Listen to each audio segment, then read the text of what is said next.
People that have left Scientology have said, I was brainwashed or I was under undue influence when I was within the organization. And I would say that it is very much similar to other groups that I have dealt with that have been called cults. That is, there is isolation, there is information control, and people become embedded either through hyperactivity or other means into a kind of subculture within Scientology. And they really don't listen to or hear other information that is deemed inappropriate by Scientology, and they frequently cut off any alternate frame of reference, that is, people that might provide another perspective. So you have the phenomenon of a kind of milieu or environment control, information control, and within that environment, people can be manipulated. Scientology specifically manipulates people, in my opinion, through its course curriculum and what is called auditing. Auditing is a Scientology process where a Scientologist goes into a Scientology center, typically, and they will then go through auditing with a person who is called an auditor, and they will hold two metal cans that are connected by wires to a box that is called an e-meter, which is really, in fact, a part of what can be seen as a polygraph machine. It measures galvanic response or tension in your hands. It shows that you are nervous. And the needle will move when you are nervous, and it will float when you are calm. So in this way, the auditor who works with Scientology or for Scientology can tell when the person who is being audited is nervous, and the auditor will ask many questions. How is your personal life going? How are you doing at work? How is your father, your mother? And they will go through this process with you, asking you many, many questions, and they will watch to see if the needle moves. If the needle moves, that denotes that you need more questions on a particular area, and they'll drill down. This, in Scientology, is what Lifton calls the cult of confession. Shine was then followed by Robert J. Lifton, who studied POWs held by the North Koreans during the Korean conflict. And he then wrote the book Thought Reform and the Psychology of Totalism, which was published in 1961. Lifton was a professor at Harvard Medical School and also the John Jay School of Law.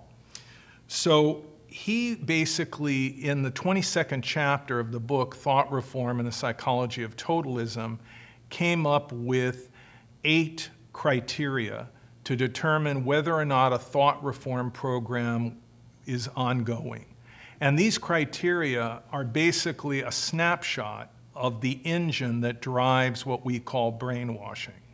And it's composed of milieu control, which is control of the environment, everything you see and experience. Then mystical manipulation. Things appear to happen spontaneously, but in fact they are really contrived, scripted, and not spontaneous. Then there is the demand for purity, which is the demand that a person divide their entire life into black and white, the pure and the impure. There are no shades of gray, no middle ground. And then the cult of confession, that is, that there is no area of a person's life that they are entitled to privacy, that the group has the right to demand confession about almost anything, even about things that may not really even be true. There is a kind of element of purging going on, where everything about a person's life is being examined and being confessed to the group. And then Lifton calls another of his criteria the sacred science, which is that what the group teaches is absolute, that it cannot be questioned, and that anyone who questions it is unholy, unscientific, absolutely wrong. So that this is an absolute belief, that the group's beliefs can never be questioned, can never be critically questioned in any way. Then there is the element of what Lifton calls loaded language, which means thought-terminating cliches that are used to sum things up in a way that stops critical thinking. For example, in Scientology, people who are not Scientologists are suspected of being suppressive persons or potential trouble sources, which means a person that might be connected to a suppressive person. So there are these cliches, these labels within a particular group that terminate critical thinking. I don't have to consider what you have to say because you're a suppressive person, you're an SP, or a PTS, a potential trouble source. And then there is the criteria doctrine over person. And that is basically everything around you must be cataloged according to the group. Your own feelings, your thoughts, your emotions must be cataloged according to the doctrine of the group. Whatever is consistent with the group is valid. Whatever is inconsistent is invalid and must be purged. And then finally, the most devastating of Lifton's criteria is the dispensing of existence. And that is literally the right to exist. The person who leaves the group ceases to exist. If they come back, they can exist again.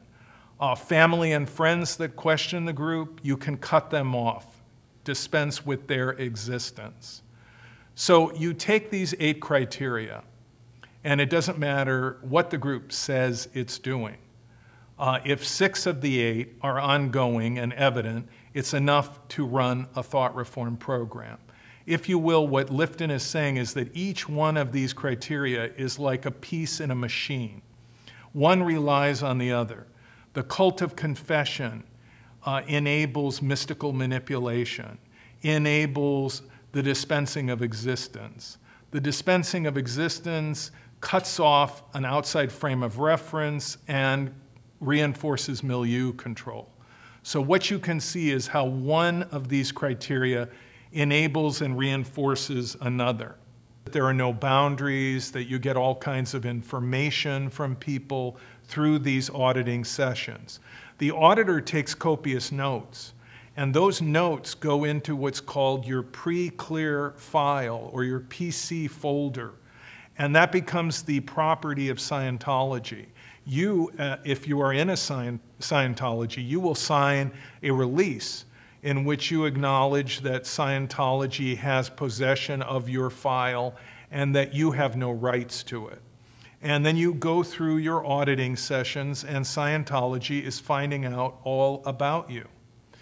You also go through a lot of courses with Scientology, and you go through training routines.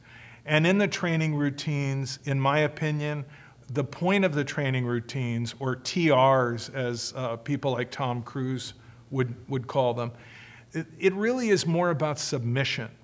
It's just about submitting yourself to the process and becoming a deployable pawn. There are exercises where people simply surrender their will. And in the training routines, your partner in TRs will point you to a direction, tell you to see the wall or to perform some function. And in my opinion, the real purpose, the underlying agenda of the TRs is to get people to submit, to get them to surrender, to become pliable and engender dependency upon the training to establish reality, to create a perspective for the person who is going through the training, to create a mindset regarding Scientology.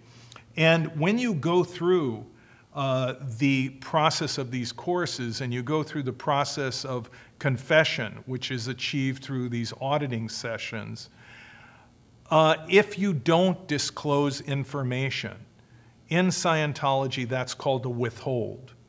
You are withholding.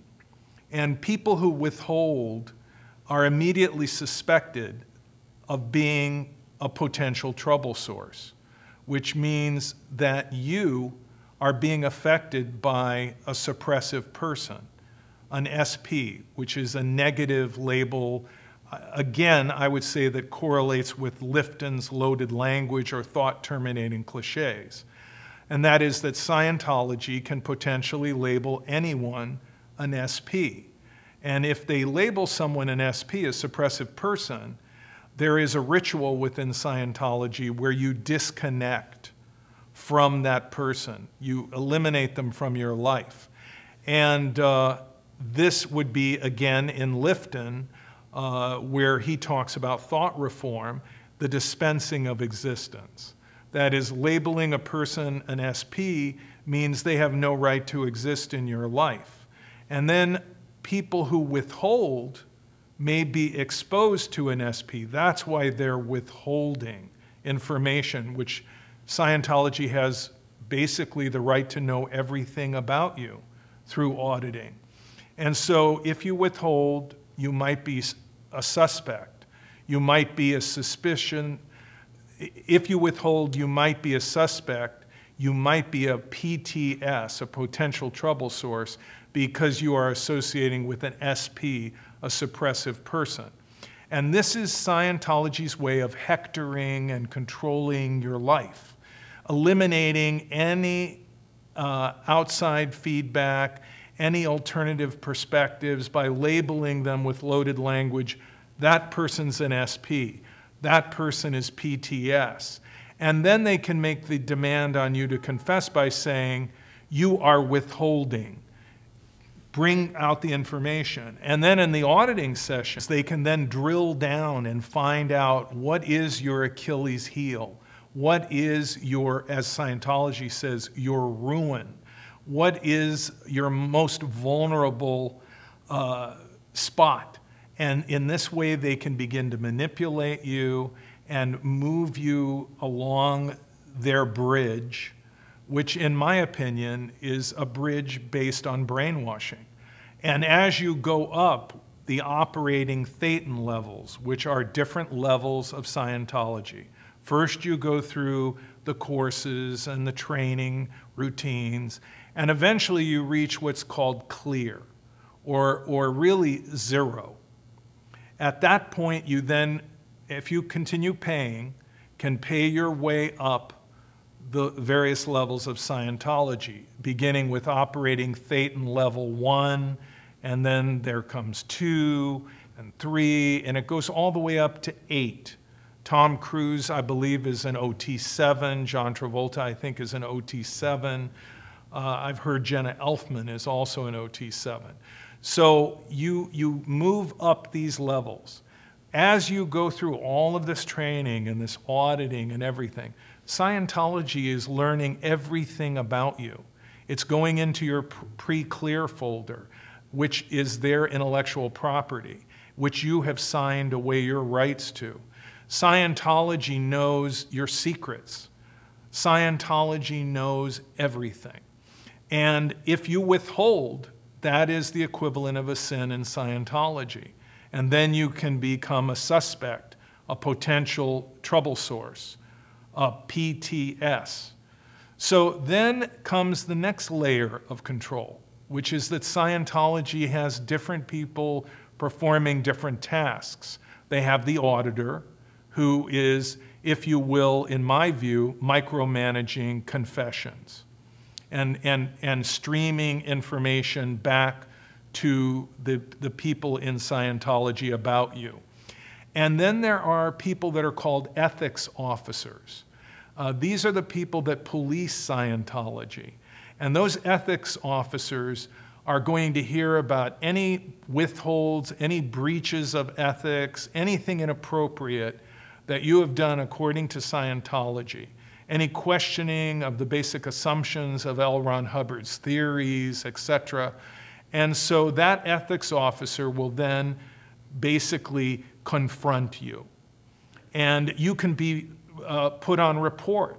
There are your family members, your friends who are in Scientology could potentially report on you and do an ethics report in which they report you to an ethics officer for breaching Scientology protocol or breaching the ethics as laid out by L Ron Hubbard. In this sense, the structure that L Ron Hubbard created in the 50s and the 60s, which is interesting because it was at the same time that Edgar Schein and Robert J. Lifton were publishing their initial research in books about thought reform and coercive persuasion. I've often wondered if Hubbard read those books as they came out and that he used them as a means of informing the structure that he created that became the course curriculum and the training of Scientology. Because what I see when I look at the training, and I've looked at it, and all of the courses and so on, and I've looked at much of it over the years, I see parallels of it matching up to elements of thought reform or brainwashing. And so Hubbard created a kind of machine that continues to exist even after his death. Now the machine is run by David Miscavige. When Hubbard was alive, he ran it. Arguably, in the final years before his death in '86, he may not have been that coherent. And ironically, when Hubbard died, they found traces of a psychotropic drug in his bloodstream, according to numerous reports. So was Hubbard mad in the end? Why didn't Scientology work for L Ron Hubbard?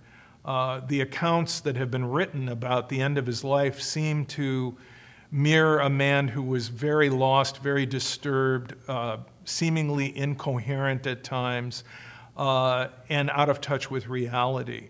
So if Hubbard, who invented the training, wasn't given mental acuity or clarity through it, how can it be good for us?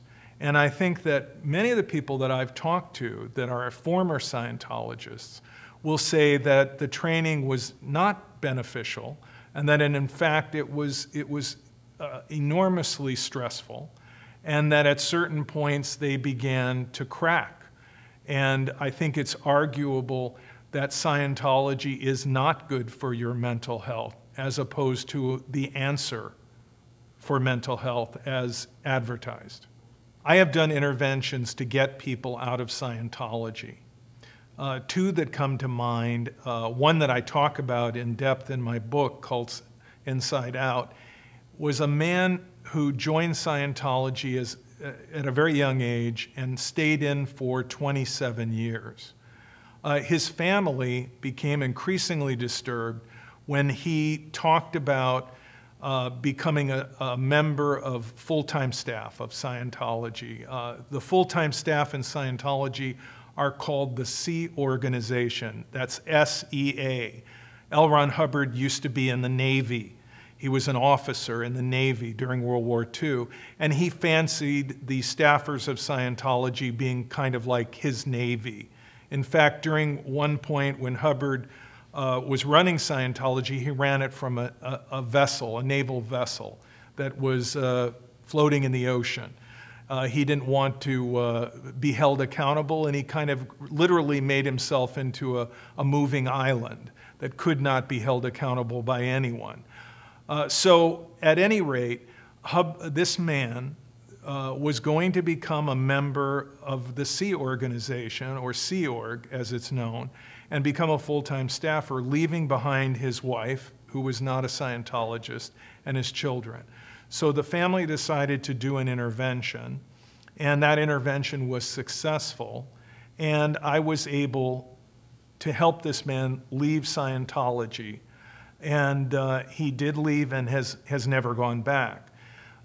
Interesting that at one point in the intervention, I think what he found particularly interesting, and I talk about this in the book, was that if Scientology is based on science, which is the idea that L Ron Hubbard posited, which is that Scientology is a hybrid of spirituality, a kind of therapy, catharsis, and it's based somehow on science. I would argue that it's pseudoscience. But be that as it may, I said to the man that I work with in the intervention, if Scientology is science or scientific, science changes because research keeps changing science. We learn more and it evolves. And I pointed out that there were certain theories of Hubbard, for example, that toxins remain in fatty tissues of the human body indefinitely, which have been proven false by scientific research. And I said, why can't Scientology accept that scientifically science evolves, it moves on based on new facts, new research, and yet through Scientology's drug rehabilitation program called Narconon, they would not change their theory, which is very important to Narconon, that toxins or drugs remain in fatty tissues in the body indefinitely, and that you need to go through what is called the purification rundown, which is a process of saunas, ingesting vegetable oil, taking high doses of niacin to, Hubbard thought, leach the toxins or drugs out of your body and become purified. And that process is based on the idea that the drugs remain in the fatty tissues of the body indefinitely, and the only way to get them out is the purification rundown. And I said to the man, this is not science. It has been disproven. Toxins are dispelled from the body over a period of time, and they do not reside permanently in fatty tissues. And why can't Scientology acknowledge that?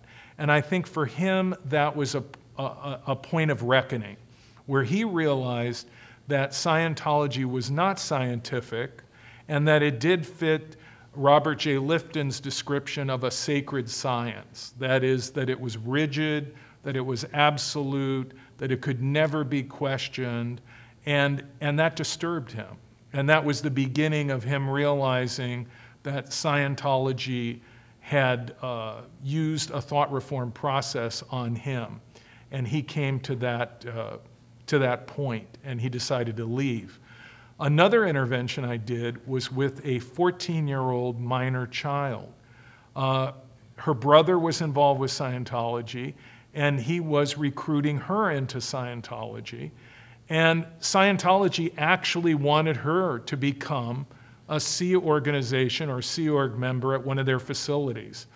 And they sent the parents a release where they would literally sign their daughter away to Scientology at the age of 14.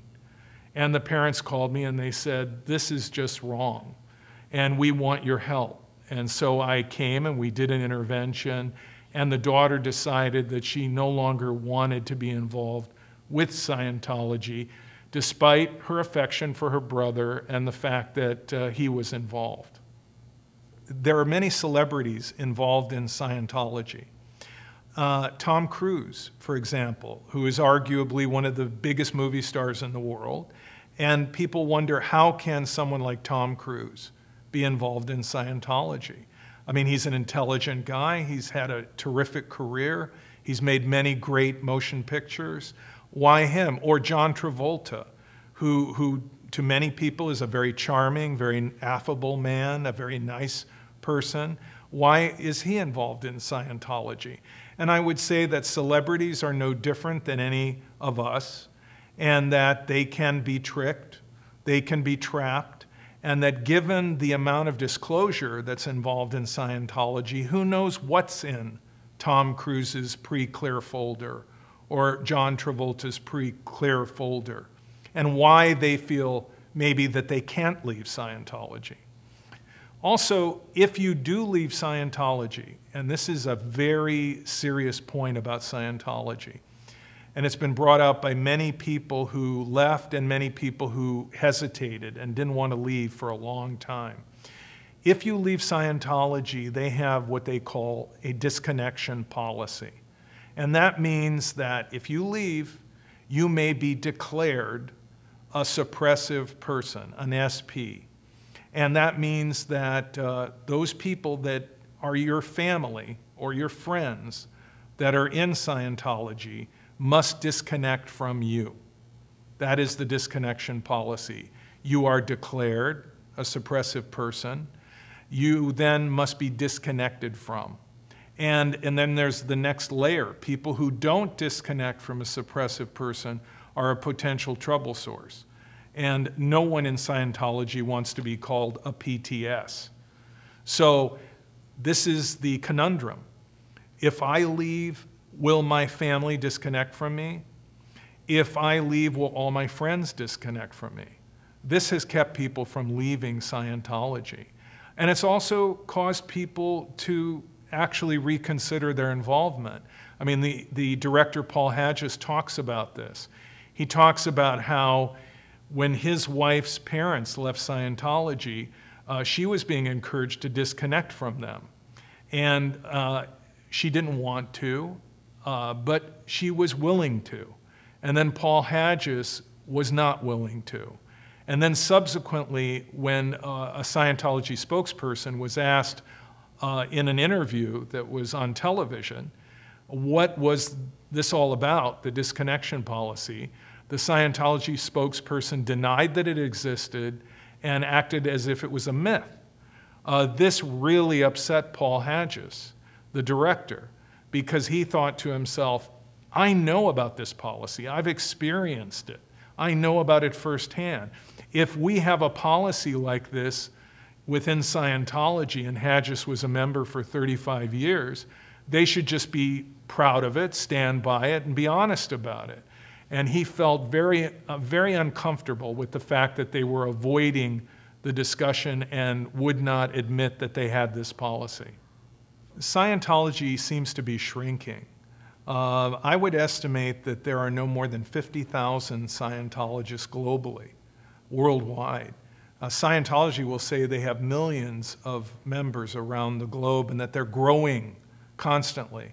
But when you look at the buildings that are empty, and when you look at events and you really get a sense of where they're at right now and how many people have left, and many, many people have left, it appears that Scientology is in fact shrinking, that are connected by wires to a box that is called an e-meter, which is really, in fact, a part of what can be seen as a polygraph machine.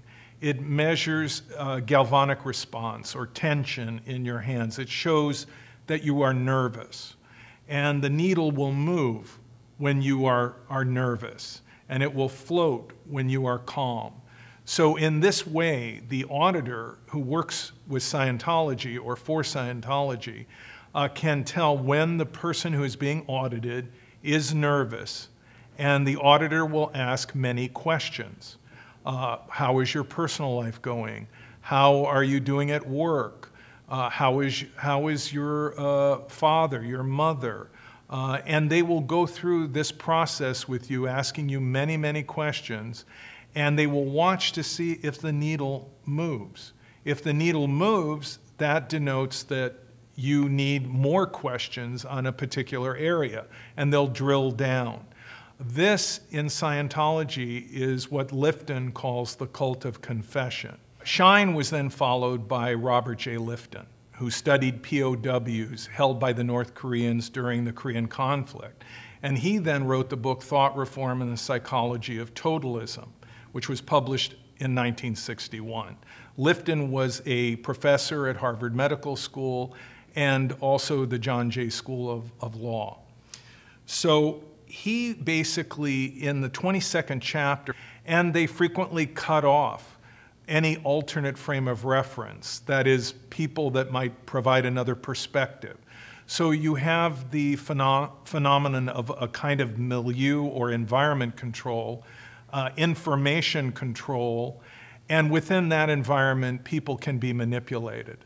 Scientology specifically manipulates people, in my opinion, through its course curriculum and what is called auditing.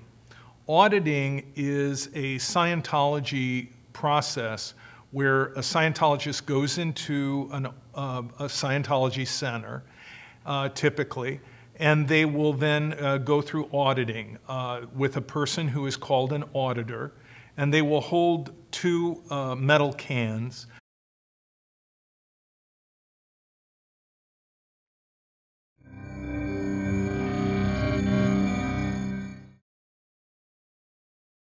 People that have left Scientology have said, I was brainwashed or I was under undue influence when I was within the organization.